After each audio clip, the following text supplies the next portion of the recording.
bari mu Rwanda bari hanze y'igihugu tubahaye ikaze kuri M Sport nkuko twabibasezeraniye ni ukubagerera ahantu hose habera igikorwa kijyanye na siporo muri basket muri football muri karate aho hose mu minsi mikeya turajya tubagererayo ngira ngo nkuko muri kubibona duhagaze ku kibuga cy'imyitozo ya Rayon Sport hagiye kubera imyitozo y'akataraboneka igiye kugaragaramo abakinnyi bagera ku bakinnyi batanu b'abanyamahanga b'ibikorokoro ngira ngo nkuko muri kubibona muri video zacu hari abamaze kuhagera harimo uwitwa Maliki uvuye muri Kabasha yo muri Kongo ni umukinnyi w'umusore kumaba nundi Raymond uturutse muri Tanzania muri GKU n'abakinnyi kabisa abareyo bitezeho ibintu byinshi cyane nkuko muri kubibona ni Haji Kanyarugabo wabazanye mu modoka yiwe yubahirije igihe atitaye ko akavura kari kugwa yabahagejeje ku gihe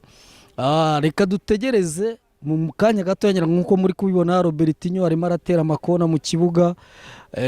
turabakurikiranira imyitozo kuva ku munota wa mbere kugeza ku wa nyuma tubereka abo bakinnyi bashyashya ndetse tunabakurikiranira izindi transferi zibanga